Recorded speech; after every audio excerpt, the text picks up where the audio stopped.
What if I were to tell you that free-to-play players in gacha games are actually the most hardcore players in any type of gacha game? What is the definition of hardcore? One of the definitions is the most active, committed, or strict members of a group or movement, and the other is a more relatable definition that we're probably more used to, which is highly committed in one's support for or dedication to something. And underneath that definition actually has hardcore gamers. You could say that free-to-play players are definitely hardcore. You could say pay-to-play players are hardcore gamers as well, or hardcore in the gacha genre. And the reason why is because this definition, highly committed in one's support for the game. So I would say pay-to-play players are supporting the game very heavily by obviously spending tons of money on these gacha games.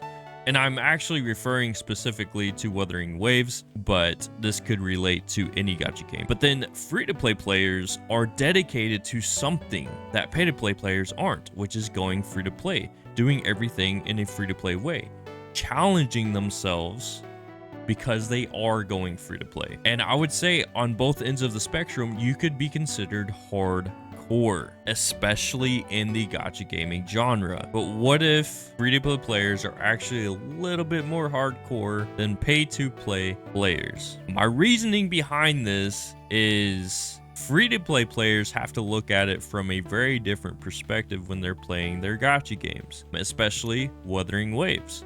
Wuthering Waves is actually a very skill-based game. You have to time your dodges, you have to time your parries, you have to study the enemy's movements to see what they're going to be doing. Now, I know pay-to-play players need to do the same thing, but people who spend tons of money on this game, basically, if we go into the resonators here, they have what's called their resonance chain. For characters that you summon for and whatnot, you can get dupes of these characters to add to their resonance chain.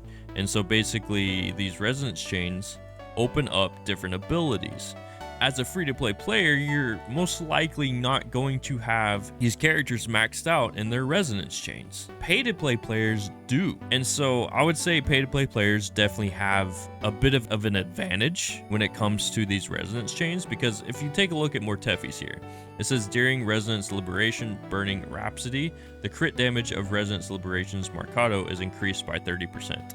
So he's dealing a ton more damage when he's doing his Resonance Liberation or his special move if you have him at Resonance Chain 3. Opening up these different chains can open up more possibilities and more opportunities to deal more amounts of damage more often. And so if you are a free-to-play player in Wuthering Waves or in gacha games in general, you have to look at these things from a different perspective, from a different aspect. And I would say in Wuthering Waves, being free to play, you really need to get to know the characters that you play with. You can't just spam your attack button, spam your Resonance Liberation, or even your Resonance skill as much as you could if you were pay to play and had every single character maxed out on their Resonance chain.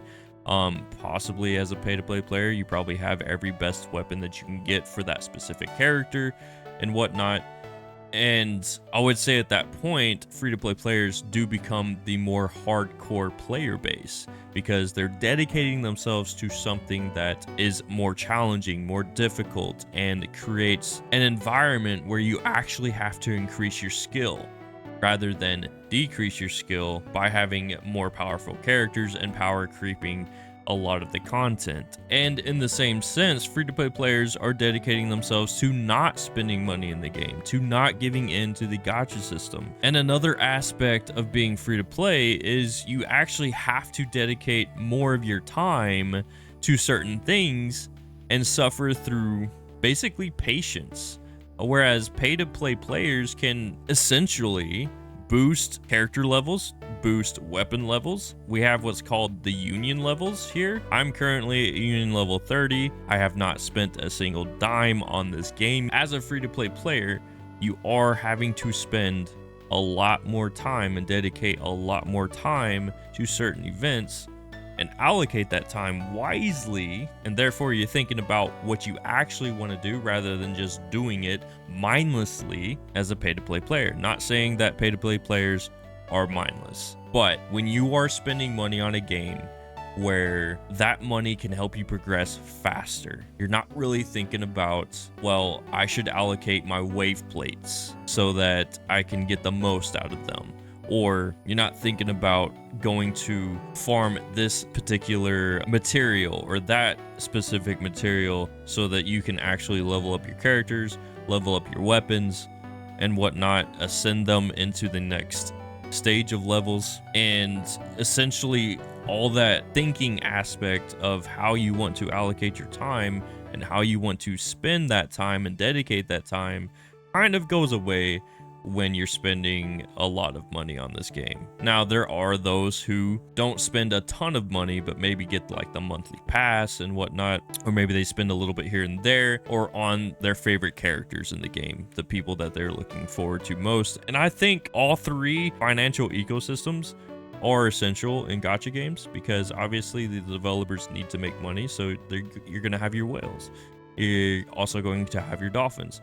But I think free-to-play players are a very important aspect to gacha gaming as well, because they bring the relatability to the table. And especially as a content creator, if you are a free-to-play player, you definitely bring that relatability to your audience. And therefore, there's a smaller gap between most of your audience and you, whereas if you are a whale, you kind of increase that gap of relatability between you and your audience. That's just the natural course of things if you decide to either be free to play or be completely pay to win, or pay to play, I should say. And this is in no way to attack pay to play players or even free to play players, or even those who spend a little money as dolphins in these gacha games, and more specifically in Wuthering Waves.